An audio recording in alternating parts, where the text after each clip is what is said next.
At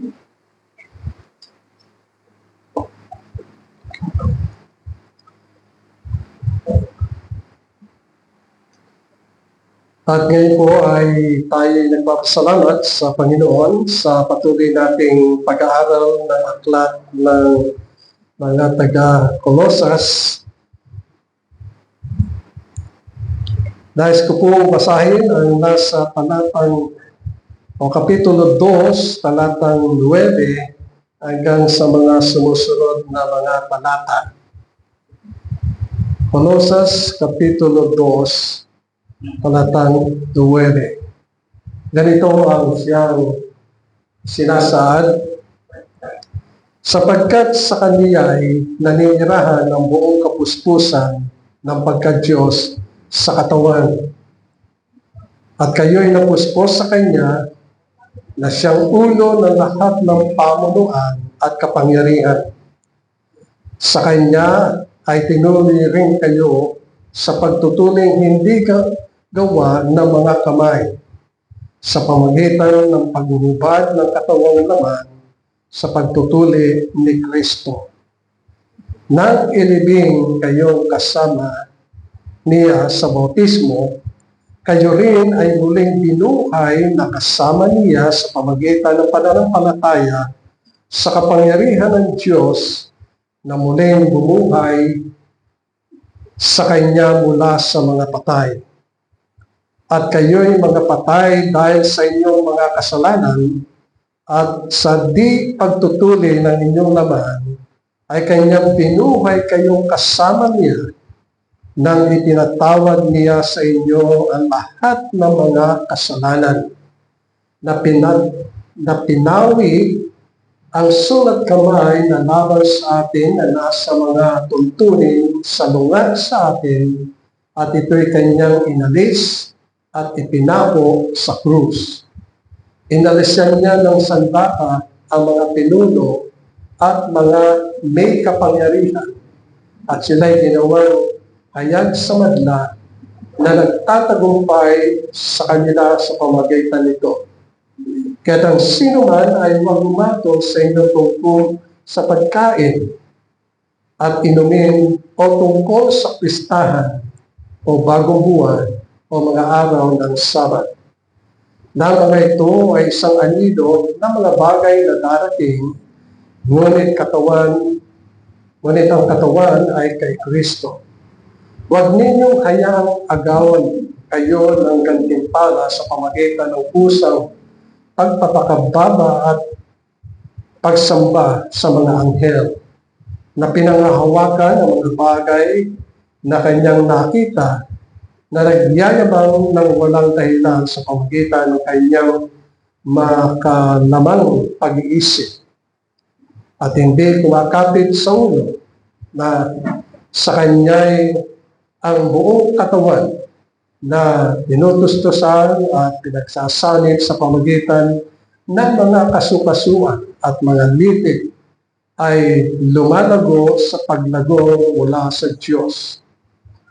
Kung kayo'y namatay kasama ni Kristo mula sa mga simulain ng sanlibutan, bakit kayo nabubuhay na parang nasa sanlibutan pa rin? Bakit kayo'y nagpapasakop sa mga alituntunin? Huwag humipo, huwag tumikim, huwag humawak. Ang lahat ng mga alituntunin ito ay masisira sa paggamit, palibhasa ay ang mga utos at mga aral lamang ng mga tao. Ang mga bagay na ito ay merong anyo ng karunungan at pagsamba ayon sa sariling kagustuhan, sa pagpapakababa at pagpapahirap sa katawan, ngunit wala silang kabuluhan laban sa kalayawan ng laman. Hanggang dito lamang po ang ating pagbasa sa banal na kasulatan. Naminamahal, sa loob ng mga nakalipas na Lord's Day ay ating tinutunghayan ang pananampalataya ng mga taga-Kolosas. At dito ay tinutukoy na nabalitaan ni Pablo ang kanilang pananalig at pananampalataya sa Panginoong Jesucristo. Nang ibig sabihin ay siya'y naggagalak sapagkat ang mga taga-Colosas nito ay hindi na sumasamba sa mga Diyos-Diyosan. Noong nakaraang linggo ay binanggit natin na ang mga Diyos-Diyosan ay walang kabuluhan. Ang sumasamba sa mga Diyos-Diyosan ay kapahamakan at galing sa Diyos. Tunay na ang pagsamba sa Diyos ay sa Espiritu at sa katotohanan. At dito ay nagagalak si Pablo sapagkat nakita ni Pablo ang kanilang pananalig sa Panginoong Jesucristo, yung kanilang pananampalataya. Sapagkat sa buhay ng isang tao, iisan lamang ang kaligtasan, ang manampalataya sa Panginoong Jesucristo at wala na iba. At dito ay tinuturo ni Pablo ang paglago sa buhay ng isang mananampalataya. Na dito'y sinasabi niya na dahil sa sila ay sumasampalataya sa Panginoon, sila'y kinakailangang lumalago, lumalakad ng matibay, at ang kanilang kaisipan ay kaisipang nakatuon lamang sa Panginoong Jesucristo at wala nang iba. Hindi sa mga bagay na nasa sanlibutan. Sapagkat ang nasa sanlibutan, bagamat ito ay kailangan natin, ito ay mayroong limitado paggamit at tayo'y limitado lamang. Sapagkat hindi tayo mabubuhay ng walang hanggan dito sa lupa. Kundi ang ipinagkakaloob ng Panginoong Jesucristo ay buhay na walang hanggan. At dito'y makikita natin ang tinutukoy ni Pablo na ang sino mang sumampalataya sa Panginoong Jesucristo ay mayroong buhay na walang hanggan. O kaya nga, napakahalaga na makita natin mga minamahal ang patuloy na pag-aaral at pagtuturo ni Pablo sa mga mananampalataya. Ang nais ni Pablo, kanilang maunawaan ang tungkol sa Panginoong Jesucristo. Sapagkat ang Panginoong Jesucristo ay kaloob, ibinigay. Siya'y ibinigay sa atin upang ang sino man sa Kanya'y sumampalataya ay huwag mapahamak kundi magkaroon ng buhay na walang hanggan. At itinuturo ni Pablo kung sino si Jesus. At sinasabi sa banal na kasulatan na siya ang larawan ng Diyos na hindi nakikita. Ang ibig sabihin ay ang lahat ng katangian ng Diyos ay nakikita sa Panginoong Jesucristo. Sapagkat ang Panginoong Jesucristo, siya ay tunay na Diyos at tunay na tao. Ano ang ibig sabihin mo? Ibig sabihin, isinugo ng Diyos ang kanyang buktong anak upang magkatawang tao, upang ipanganak. At ang Panginoong Jesucristo ay Diyos. Kung ano ang nakikita natin sa Kanya, ay siya ang larawan ng Diyos na hindi nakikita.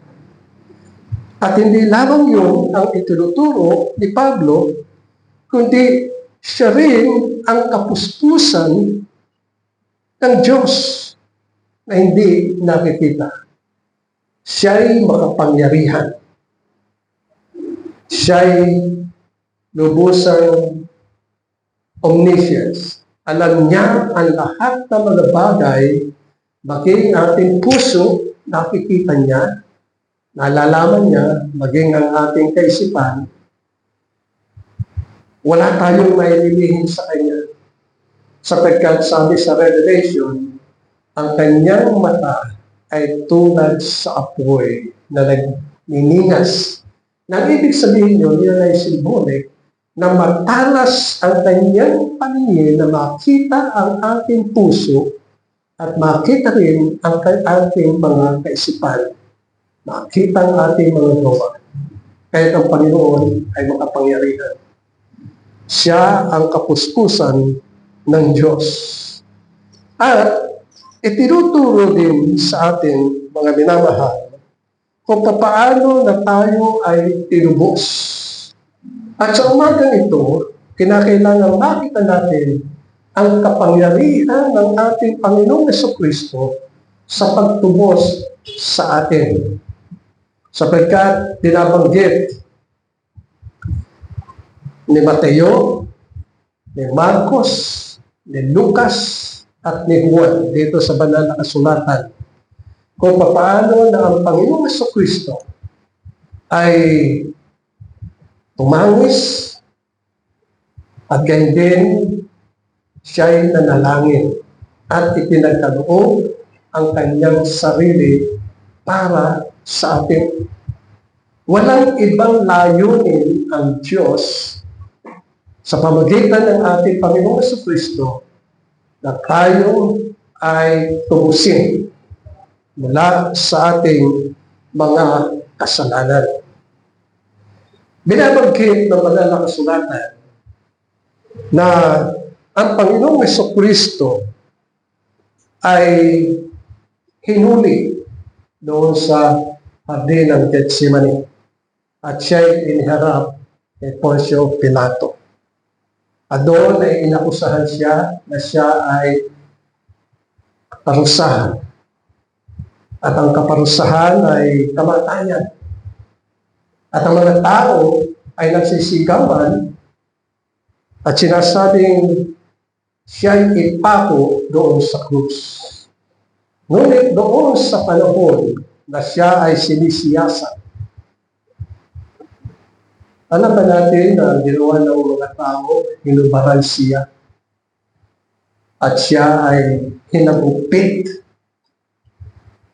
At maaaring sabihin natin yung kompletong hagupit ay 40 lashes. Ibig sabihin, 40 talong. Kaya nga sabi sa banal na kasulatan na siya'y paluin at parusahan, hagupitin ng latiko. Sabi sa Isaiah Kapitulo 52, wala tayong nakikitang anumang magandang anyo sa kanya sapagkat wasak-wasak ang kanyang balat sa likod, sa harap, maging sa baraso sapagkat ang hagupit ay kung saan tumama. Maging sa ulo, naliligyan siya ng corona na tinig. Wala tayong makitang maganda sa Panginoon. Hubad siya na tinangkat ang parusa dahilan sa ating kasalanan. Sapagkat tayo, wala tayong kakayahan na akuin ang ating kasalanan. Wala tayong kapangyarihan. Kundi ang Panginoong sa Kristo lamang ang may kapangyarihan na tanggapin ang lahat ng kaparusahan. At ipinapasa sa kanya ang krus. At doon sa Kalbaryo, doon siya ipinako. Alam natin na siya ipinako sa krus sa Golgotha. Siya'y hubad. Ang may takitlan sa kanya ay kanyang harapan. Naroon nakabayubay ang Panginoon na hubad. At yun ang sinasabi ng banal na kasulatan tungkol sa kapuspusan ng ating Panginoong Jesucristo. Inyong pansinin ang sinabi sa talatang 9 dito sa binasa nating Kapitulo 2. Ang sabi niya, sapagkat sa kanya naninirahan ang buong kapuspusan ng pagka-Diyos sa katawan. So kahit na ang Panginoon Jesucristo ay hubad na nakabayubay doon sa krus sa Kalbaryo, siya ang kapuspusan ng Diyos. At mahalaga yun na malaman natin, mga minamahal. Dahilan sa kanyang pag-ibig sa atin at dahilan sa kanyang kahabagan sa atin, siya'y ang kapuspusan.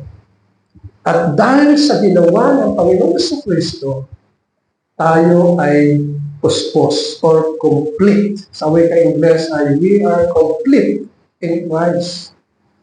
Walang pagkukulang sa atin dahil sa ginawa ng ating Panginoong Jesucristo.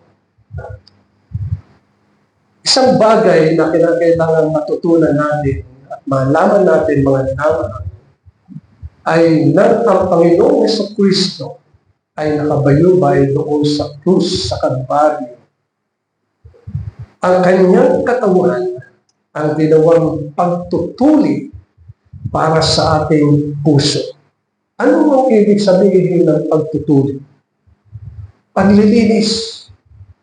Kinakailangan na tayo ay linisin mula sa ating mga kasalanan, sapagkat kung hindi tayo lilinisin, kapahamakan at kamatayan at sumpa ang ating makakamit. Kaya ang Panginoon Jesucristo ay, ang sabi dito sa talatang 11, sa Kanya, habang siya'y nakabayubay doon sa krus sa Kalbaryo, ay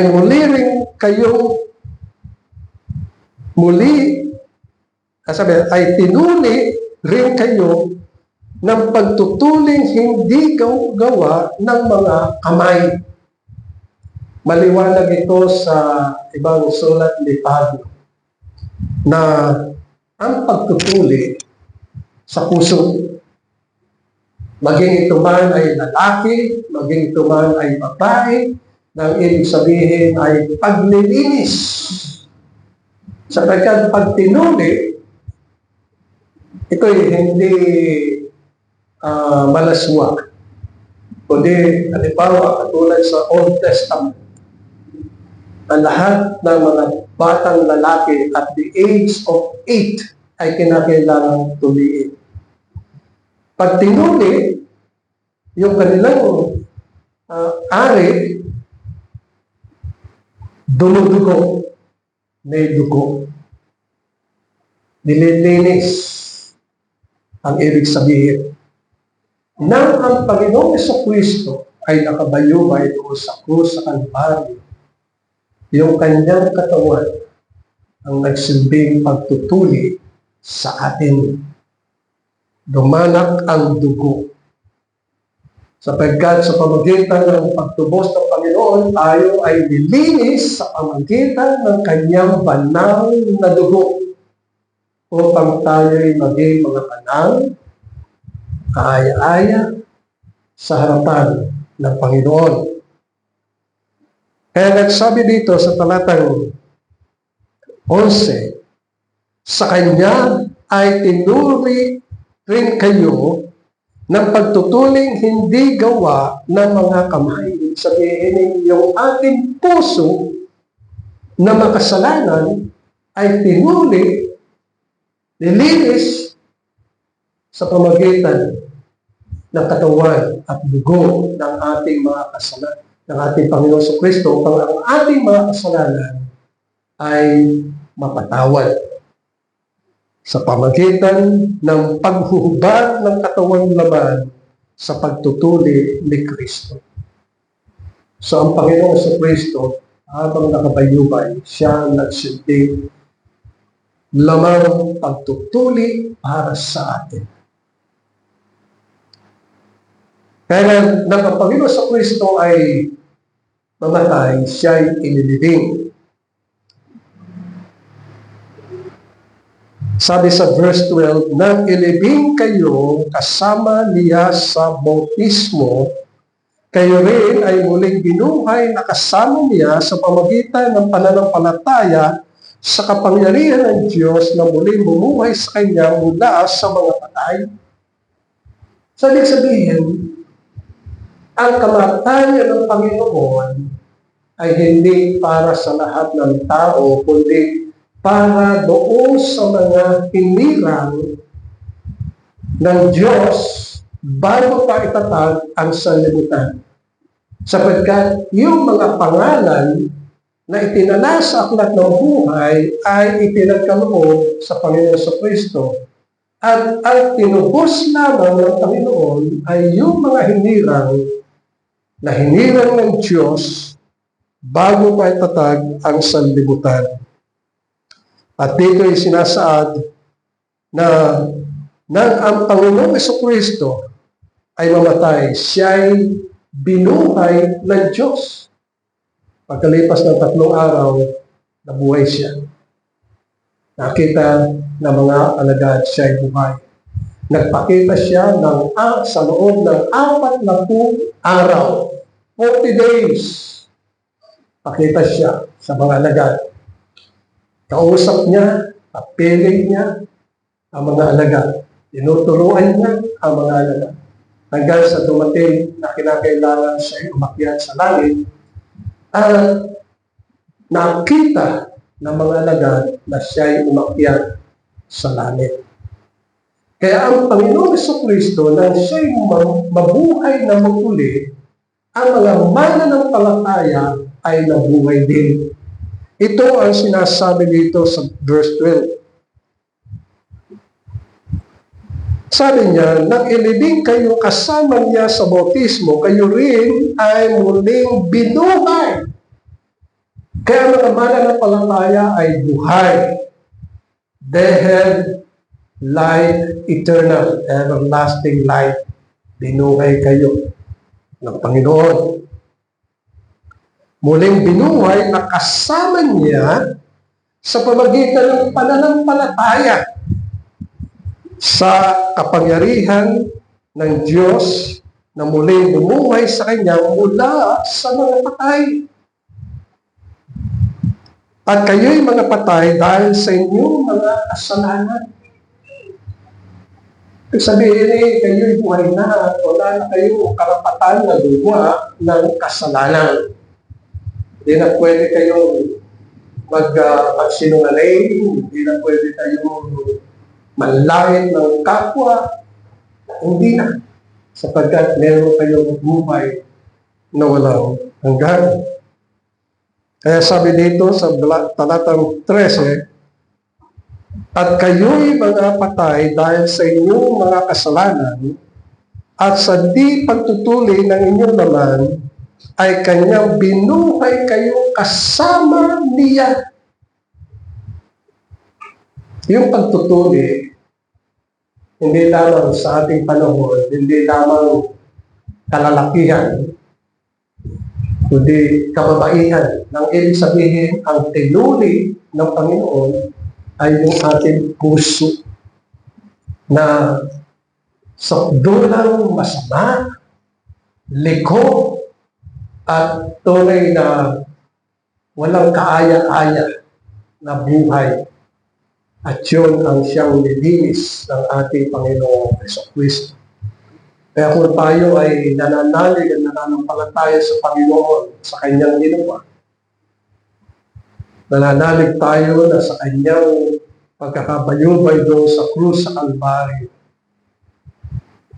nahubad, pinaglay ang lahat ng mga bagay, yung Kanyang mga kamay, itinako, ang Kanyang paa ay tinako, ang Kanyang dibdib ay sinipat, ang dugo ay makapangyarihang bumuhos. Naubusan siya ng dugo. At yung dugong yun ay banal.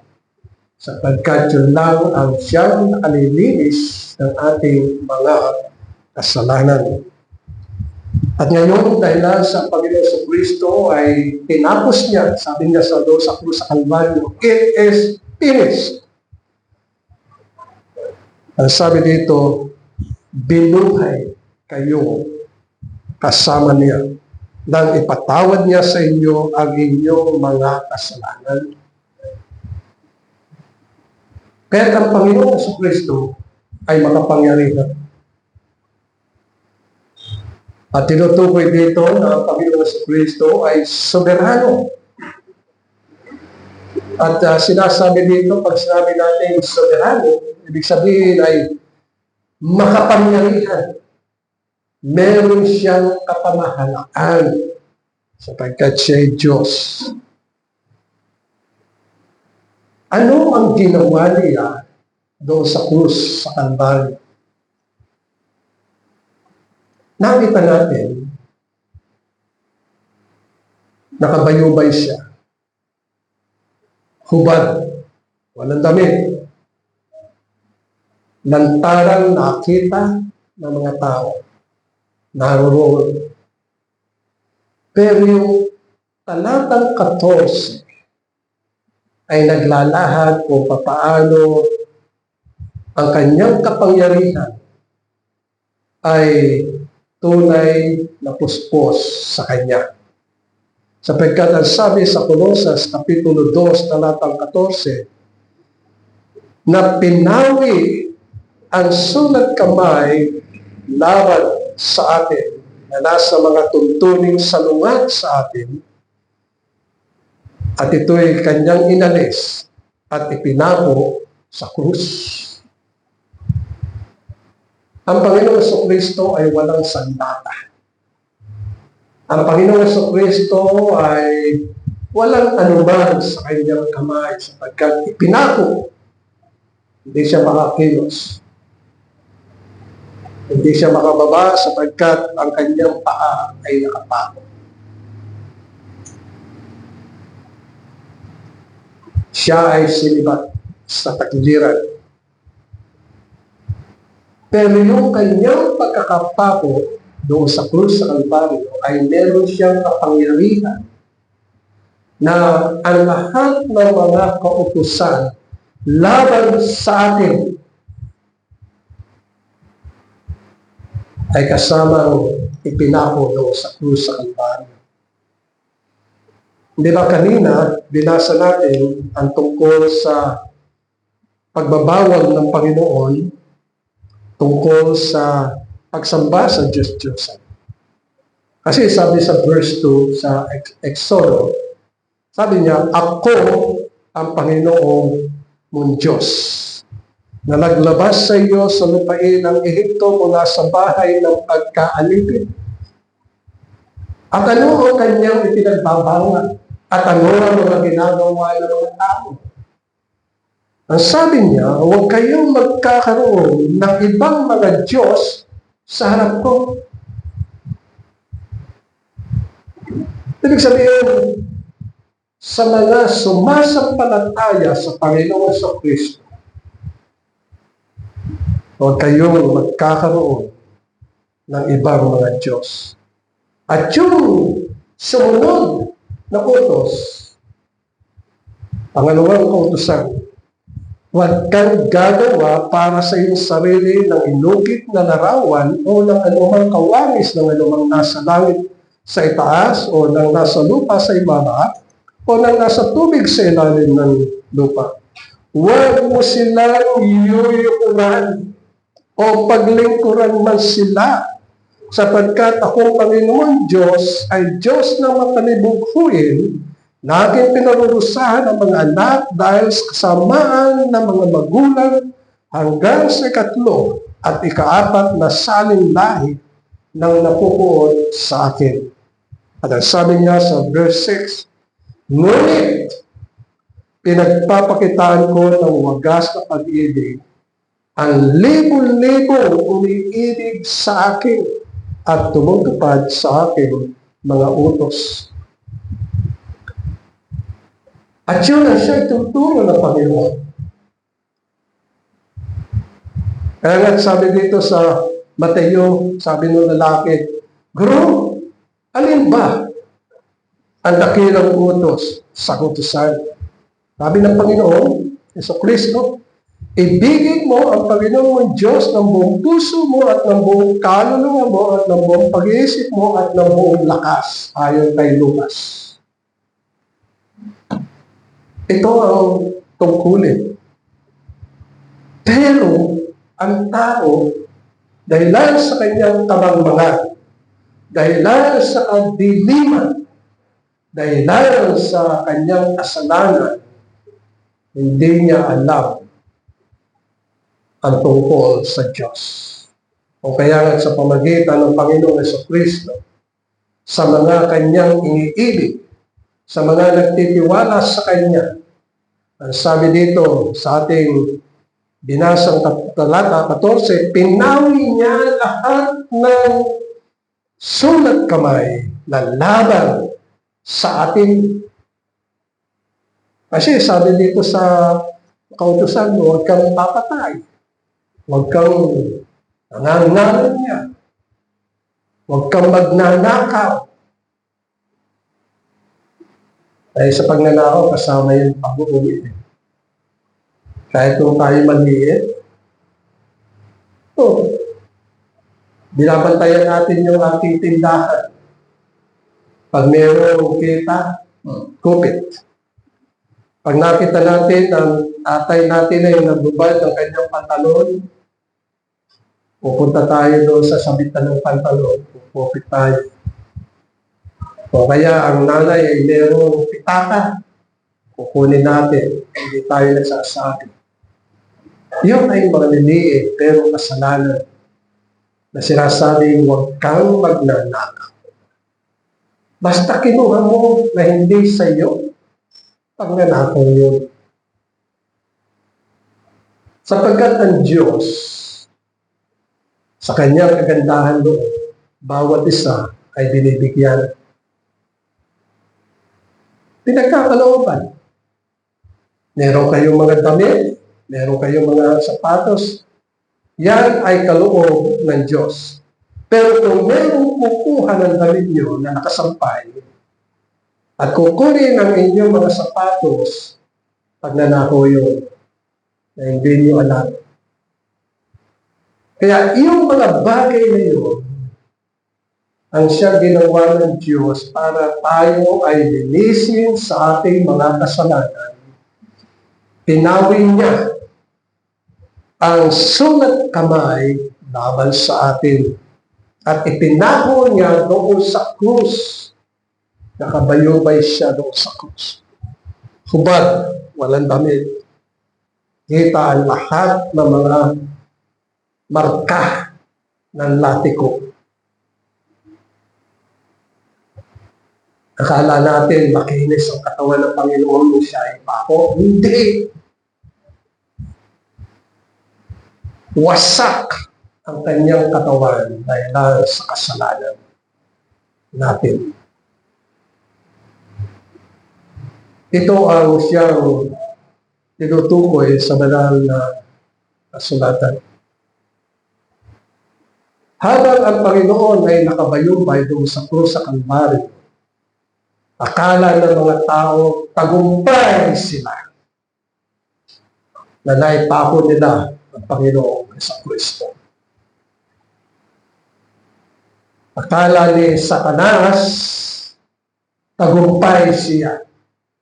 At siya na mag-ahari sa buong sanglibutan.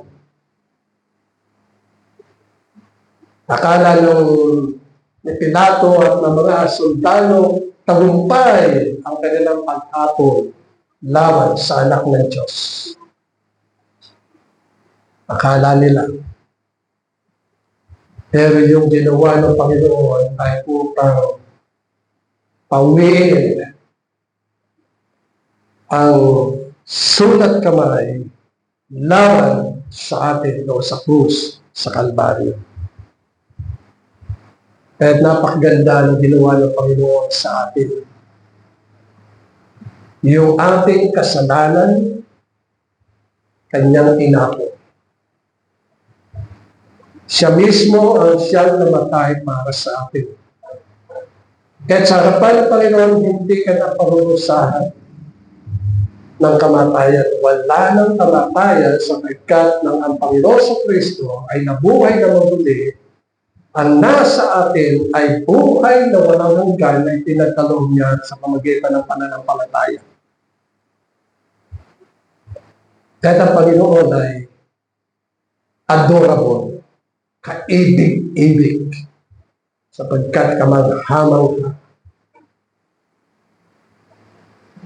Yun ang siyang nakikita natin na kaibig-ibig ang Panginoon dahil sa kanyang ginawa sa atin. Ikalawa, yun nasa talatang 15. Sa talatang 15 ay sinasabi dito, inalisan niya ng sandata ang mga pinuno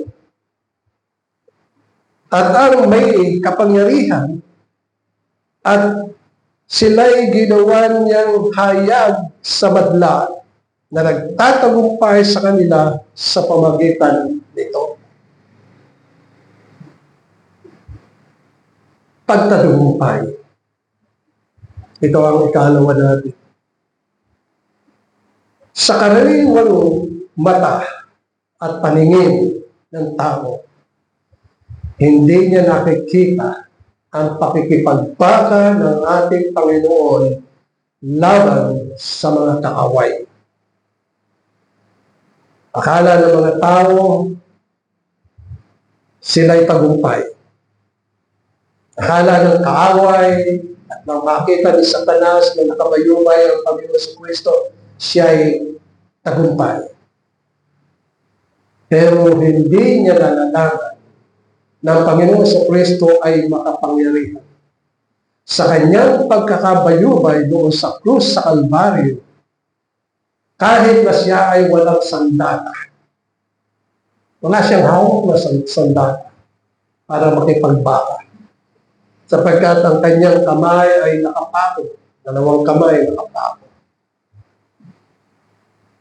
Nasabi ko nga, ang kanyang paa ay hindi makababa sa lupa sapagkat nakapako ang kanyang mga paa. Pero nagawa niya na alisan ng sandata ang mga pinuno at ang tumutukoy dito ay ang kanyang mga kaaway.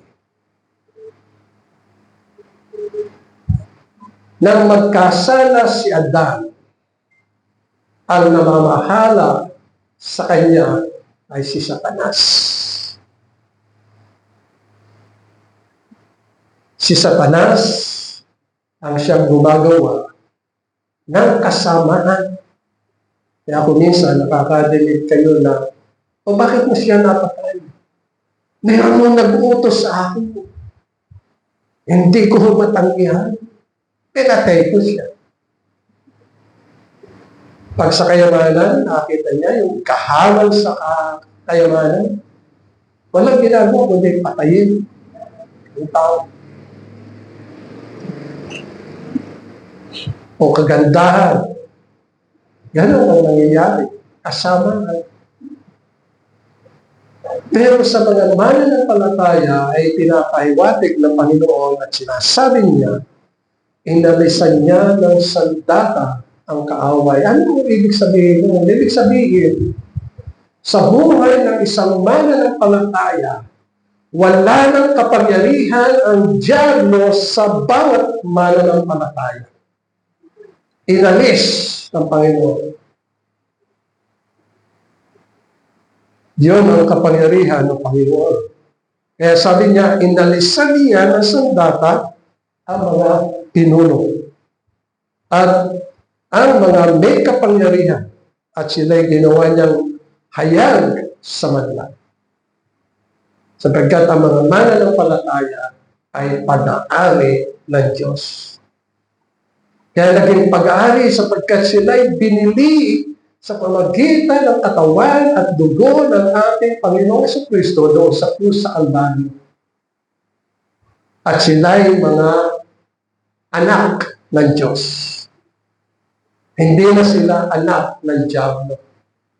Yung mga makasalanan sila ang anak ng Diablo sapagkat sinusunod nila ang lahat ng karumal-dumal na kasalanan at kasamaan sa kanilang buhay.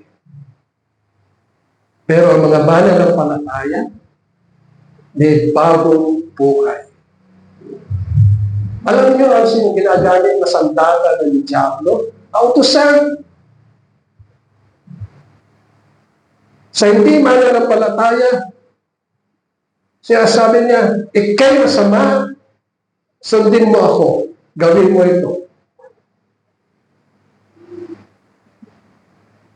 Pero sa mga mananampalataya, wala na. Sapagkat sabi sa talatang 14, inalis na, pinawi na ang sulat kamay laban sa atin. Kaya ang utusan ay hindi na maaaring gamitin sa ating sandata ng Diablo. Wala na. At hindi lamang yun. Kamatayan. Sapagkat sabi sa banal na kasulatan, ang kamatayan ay ginagamit ng Diablo. At sinasabi na, hindi ka pwede kasi ikaw ay patay na. Maliwanag yung sinabi ng Panginoon na sino mang nagkasala sa Diyos, ang kabayaran ay kamatayan. So lahat ay nasa ilalim ng kamatayan. Pero yung mga nagtiwala sa Panginoon, sila'y may buhay na walang hanggan at hindi na maaaring gamitin ng Diablo ang salitang kamatayan. Ikaw ay patay. Hindi, sapagkat sabi sa banal na kasulatan ng ang Panginoon sa Kristo ay nagbangon mula sa mga patay, kasama tayong nabuhay na mag-uli. Kahit wala ng kamatayan para sa mga mananampalataya, hindi na sila mamamatay. Sapagkat ang sabi, sila ay hinugot mula sa kadiliman tungo sa kaliwanagan, tungo sa kaharian ng Diyos. At sa pamagitan ng Panginoon sa Kristo, sila ay mga pinukop ng Diyos. At yan ang sinasabi sa Epeso. Sa Epeso, Kapitulo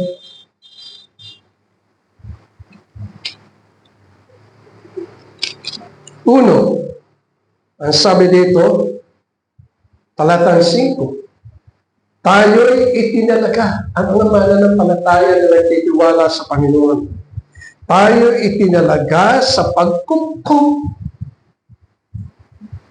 Yun ang siyang panukala ng Diyos para sa atin at hindi magbabago kailanman.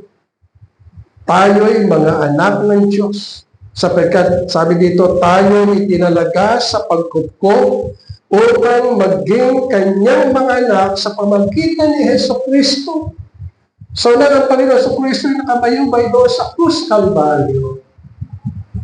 Nalisan na niya ng sandata ang Diablo. Kaya hindi na tayo anak ng Diablo, kundi tayo'y mga kinukup ng Diyos bilang mga anak. Ito ang sinasabi sa pamagitan ni Jesucristo at ito'y ayon sa kabutihan ng Diyos, ayon sa kagandahan ng kalooban ng Diyos para sa atin. Kaya tunay na mahabagin ang Diyos. Nahabag siya sa ating kalagayan. Nahabag siya. Kapagkat ang kaparusahan natin ay sumpa, kamatayan. At yung kamatayan yun ay walang hanggan. Nalaban ninyo na ang magtiyermo ay walang hanggan. Hindi magwawakas. Ang alam natin pag ikaw may sakit, alam mo, maaaring bukas, ginhawa ka niya.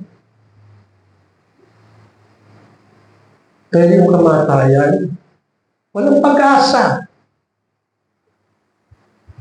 Wala. Mananatiling nagdurusa noong sa impyerno kasama ng diablo. Pero sa mga mananampalataya, sila'y may buhay na walang hanggan sapagkat sila'y kinukop ng Diyos. O mga minamahal, ito ang siyang tinutukoy ng Panginoon na pagkakaisa. Ang pagkakaisa ay yung natatanging at katangi-tanging kaisa ng Panginoon. Pag sinabi natin kaisa, ibig sabihin ay walang hidwaan. Merong pagkakasundo sapagkat ang ginawa ng Panginoon, pinagkasundo tayo sa Diyos. Hindi tao ang nakikipagkasundo sapagkat ang tao sa kadiliman ng kanyang kaisipan, hindi niya kilala ang Diyos. Hindi niya kilala ang Ama. Hindi niya kilala ang Panginoon sa Kristo. Pero ang ginawa ng Panginoon, binuksan ang ating kaisipan sa pamagitan ng kanyang kamatayan doon sa krus sa Kalbaryo. Kaya ito ang napakaganda ng Panginoon ang ulo ng Iglesia. He is the head of the church.